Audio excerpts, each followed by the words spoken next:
say thanks again for coming and enjoy your lunch and enjoy the program. Peggy Neville's going to introduce our keynote speaker today. Peggy, come on up. Preaching Baptist.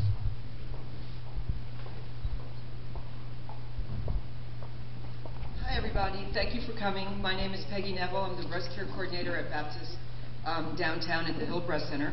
I am here to introduce Dr. Desai. Dr. Desai was born and raised in Jacksonville and graduated from the Bowles School. Dr. Desai received his medical degree from the University of Florida, where he served as class president for all 4 years. He completed his plastic surgery residency in St. Louis University. Dr. Desai also completed specialized cosmetic surgery training at the University of Alabama at Birmingham, under the direction of internationally renowned plastic surgeon Dr. Louis Vasconez. While at the University of Alabama, Dr. Desai served as a clinical instructor. Dr. Desai is board certified in plastic surgery. His interests include cosmetic and reconstructive breast surgery, anesthetic and endoscopic facial and eyelid rejuvenation, minimally invasive surgery, and body contouring. It is my pleasure to welcome not only a talented surgeon, but in my opinion, a darn nice guy, Dr. Ankit Desai.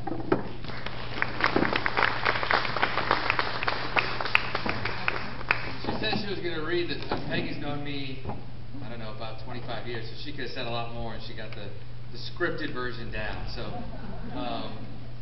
it's a pleasure to be here today. Can everyone hear me really quick, just with the microphone where it is? Great.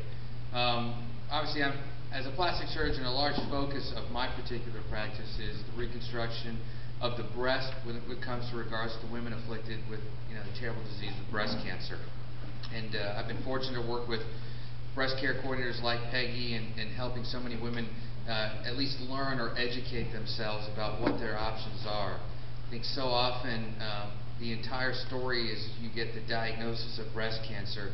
The focus is all on kind of this whirlwind of, well, what do I need to do to get it out, and then well, what kind of chemotherapy do I need, and how much radiation I need, and then you get through the whirlwind and you never really maybe took 5 minutes or a weekend or to pause and say, well, what are the elements? What happens after all that's done? And that's really where plastic surgery plays a role, is improving not the quality of life because survival has gotten so much better.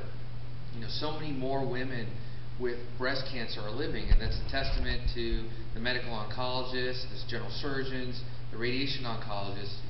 But really then, what kind of quality of life do we have, or what are we providing these women with as they go forward? And that's where I hope to be a benefit to women, of all walks of life, from all ages. I've reconstructed or helped women as young as 22 to as old as 74. It's not for everybody. Some that it's not important to them, and some it's very important. And when it's important, whether it's right after or years later, is so variable. But really, the message here is to educate you on what some of the options are, because if I was to educate on all the options, we'd be here a lot longer. But what are some of the options? What are the newest kind of things that we're doing to try to improve outcomes for women, with breast cancer?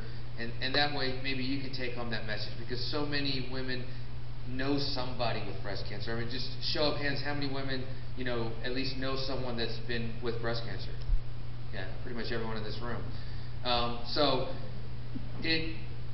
Knowing women and people in general, basically, a lot of it, you ask your friends for advice. And so, what did they go through, or what did I go through, or do you know what these things are?